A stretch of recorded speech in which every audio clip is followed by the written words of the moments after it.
Hello friends, आज हम एक नए कानून पर बात करेंगे और इस कानून को संपूर्ण समझेंगे। मेरा विचार था कि कुछ शॉर्टेड सब्जेक्ट पर ही बात करूं, पर जब मैंने सोचा कि अपन किसी सब्जेक्ट पर वीडियो बना रहे हैं और वह वीडियो कालांतर तक लंबे समय तक रहेगी, तो वीडियो कानून को कुछ इस तरह से समझाया जाए ताकि विधि व्यवसाय वाले हो या आम व्यक्ति भी हो या कोई भी व्यक्ति हो उसको पूरा डिटेल में समझ सके। तो आज हम बात करेंगे हिंदू विवाह अधिनियम 1955। इसका अधिनियम संख्या 25 है। कुल 30 धाराओं का ये अधिनियम है। इसका विस्तार पहले भारत के संपूर्ण क्षेत्र पर है और भारत के बाहर रहने वाले हिंदुओं पर भी ये लागू होता है। सबसे बढ़िया धारा एक में प्रावधान है संपूर्ण भारत पे। इसके पहले ये जम्मू कश्मीर पुनर्गठन अधिनियम 2019 के पहले जम्मू कश्मीर पर लागू नहीं होता, पर अब ये वर्तमान में संपूर्ण भारत पर लागू होता है। अधिनियम हर धर्म का हर व्यक्ति जो हिंदू है उस पर लागू होता है, जिसमें वीर शैव, लिंगायत, ब्रह्म समाज, आर्य समाज, प्रार्थना समाज के अनुयायी भी आते हैं। इसमें जैन, बौद्ध, सिख भी इंक्लूड है, जिन पर हिंदू विधि लागू होती है। इसमें ये अपवाद दिया गया है मुस्लिम, क्रिश्चियन, पारसी और यहूदी, इन पर यह अधिनियम लागू नहीं होता है। अन्य व्यक्ति जो मुस्लिम, क्रिश्चियन, पारसी, यहूदी नहीं हैं, जब तक साबित ना कर दिया जाए कि यह हिंदू विवाह अधिनियम उन पर लागू नहीं होता है, तब तक उन पर भी लागू होता है। मतलब बहुत बड़ा स्कोप दिया गया है। और भारतीय संविधान का अनुच्छेद 366 के क्लास 25 में जिन जनजातियों पर यह अधिनियम लागू नहीं होना बताया, उन पर भी लागू नहीं होता है। धारा 3 में परिभाषा दी गई है, जिससे हम धारा में आएंगे, शब्द वहीं एक्सप्लेन कर देंगे। धारा 5 में हिंदू विवाह के लिए वैध शर्तों की बात की गई है। हिंदू विवाह की वैध शर्त पहली यह होगी कि दोनों पक्षों के विवाह के समय पूर्व में कोई पति या पत्नी जीवित नहीं होना चाहिए, फर्स्ट कंडीशन। दूसरी कंडीशन, विवाह के समय व्यक्ति चित्त विकृत नहीं होना चाहिए, जिसके कारण वह विवाह की विधिमान्य सहमति नहीं दे पाए।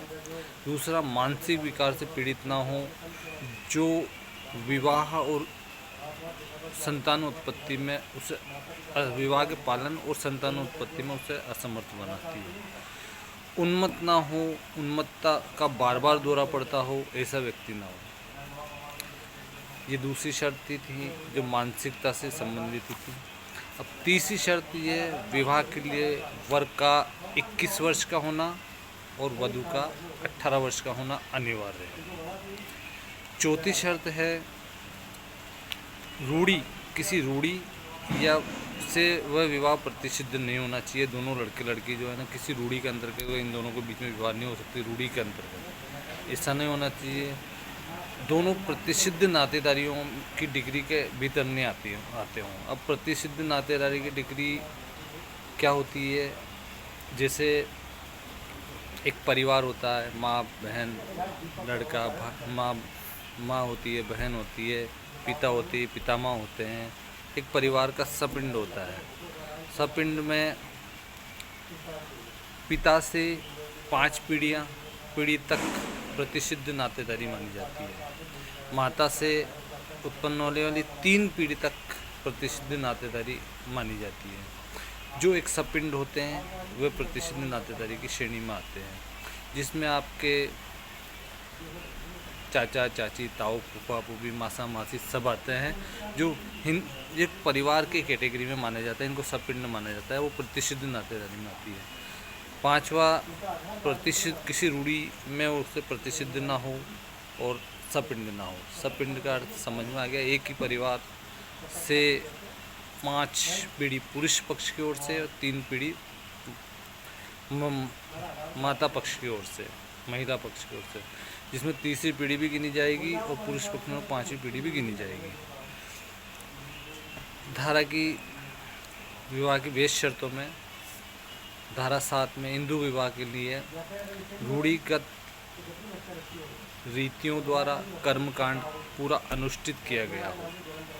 जैसे किसी भी समाज में जो भी रूढ़िगत शादी के दौरान जो भी रूढ़ियाँ अपनाई जाती है, जो भी कस्टम्स फॉलो किए गए हों, कर्मकांड किए जाते हैं, हवन का वगैरह जो भी किया जाता है वो संपूर्ण किया गया हो।